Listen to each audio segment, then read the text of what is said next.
హర్ష చంద్రికని కారెక్కించుకొని గుడికి తీసుకెళ్తూ ఉంటాడు.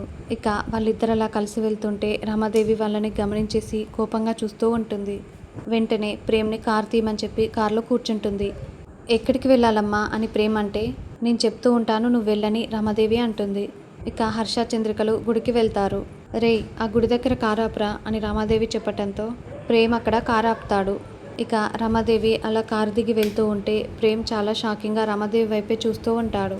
ఇంకోవైపు చామంతి కూడా అదే గుళ్ళో 4-5 ముత్తైదులతో కలిసి నాన్నతాడికి పూసలు గుచ్చుకుంటూ ఉంటుంది. చంద్రిక హర్షలు ఇక గుళ్ళోపలికి వెళ్ళి ప్రదక్షిణలు చేస్తూ ఉంటారు. రమాదేవి కూడా లోపలికి వెళ్ళి వాళ్ళ కోసం వెతుకుతూ ఉంటుంది. అమ్మ లోపలికి వెళ్ళింది, చామంతిని చూస్తుందో ఏంటో అని ప్రేమ్ కూడా కంగారు పడుతూ తను కూడా గుళ్ళోపలికి వెళ్తాడు. అక్కడ రమాదేవి చామంతిని చూసినట్లుగా మనకి చూపిస్తూ ఉంటారు. ఇక ప్రేమ్ కూడా లోపలికి వచ్చేసరికి అక్కడ చంద్రిక హర్ష కలిసి దేవునికి దండం పెట్టుకుంటూ ఉంటారు. ప్రేమ్ వాళ్ళిద్దరిని చూసి ఒక్కసారిగా షాక్ అవుతాడు. మరి ప్రేమ్కి హర్ష చంద్రికలిద్దరూ భార్యాభర్తలన్న నిజం తెలిసిపోతుందా లేదా అన్నది నెక్స్ట్ ఎపిసోడ్లో తెలుసుకుందాం.